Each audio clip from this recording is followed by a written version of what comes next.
السلام علیکم۔ آج ہم اردو قواعد میں پڑھنے جا رہے ہیں۔ اس میں موصول کی تعریف بمع امثال۔ اس میں معرفہ کی اقسام، سب سے پہلی ہے اسم علم، دوسری ہے اسم ضمیر، تیسری ہے اسم اشارہ۔ ان تینوں پر میں ویڈیو پہلے بنا چکی ہوں اور اس کا لنک میں نے ڈسکرپشن میں دیا ہوا ہے۔ آج ہم اس کی چوتھی اور آخری قسم اسم موصول کو پڑھیں اور سمجھیں گے۔ اسم موصول کو ضمیر موصولہ بھی کہتے ہیں۔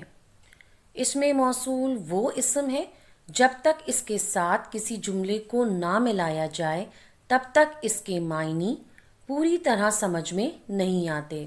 مثال کے طور پر لفظ ہے جو، تو جو کے کوئی معنی نہیں، کیونکہ یہ اکیلے اپنے کوئی معنی نہیں دیتا۔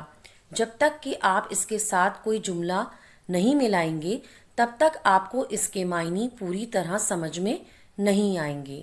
جو محنت کرے گا اس کا پھل پائے گا۔ تو جو اسم موصول ہے، اور اسم موصول وہ اسم ہے کہ جب تک کہ آپ اس کے ساتھ کوئی جملہ نہیں ملائیں گے تب تک آپ کو اس کے معنی سمجھ میں نہیں آئیں گے۔ تو جو کے بعد والا جملہ جو محنت کرے گا یہ مطلب کو واضح کرتا ہے اور اسے کہتے ہیں صلہ۔ تو اسم موصول کے بعد والا جملہ کہ جو مطلب کو واضح کرتا ہے اسے صلہ کہتے ہیں، اور اسم موصول اور صلہ کے بعد والا جملہ کہ جو بات کو یا جملے کو مکمل کرتا ہے جواب صلہ کہلاتا ہے۔ جس نے، تو جس نے کے اکیلے کوئی معنی نہیں۔ تو بچوں آپ کو اس کے معنی کب سمجھ میں آئیں گے؟ جب آپ اس کو جملے کے ساتھ ملائیں گے کہ جس نے محنت سے جی چرایا وہ ناکام رہا۔ تو جس نے اسم موصول ہے، اور اسم موصول وہ اسم ہے کہ جب تک کہ آپ اس کو جملے کے ساتھ نہیں ملائیں گے تب تک آپ کو اس کے معنی سمجھ میں نہیں آئیں گے۔ اور اسم موصول کے بعد والا جملہ کہ جو مطلب کو واضح کرتا ہے، جس نے اسم موصول ہے، محنت سے جی چرایا، یہ صلہ کہلاتا ہے کیونکہ یہ مطلب کو واضح کرتا ہے۔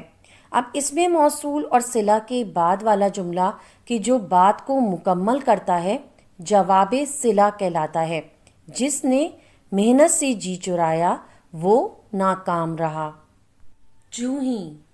جوہی کے کوئی معنی نہیں، کیونکہ یہ اکیلے اپنے کوئی معنی نہیں دیتا۔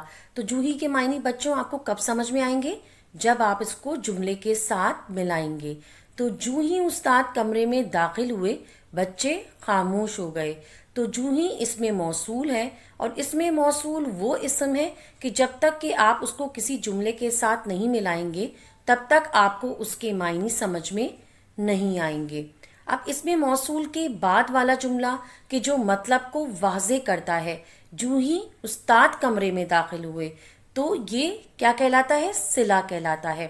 اور اسم موصول اور صلہ کے بعد والا جملہ کہ جو بات کو مکمل کرتا ہے جواب صلہ کہلاتا ہے۔ جوہی استاد کمرے میں داخل ہوئے بچے خاموش ہو گئے۔ تو بچوں ہم اسم موصول کی مزید مثالیں دیکھتے ہیں۔ جو، جس کا، جس نے، جن، جہاں، جو کچھ، جدھر، جون سی، جوہی، جنہیں، یہ اسم موصول کی مثالیں ہیں۔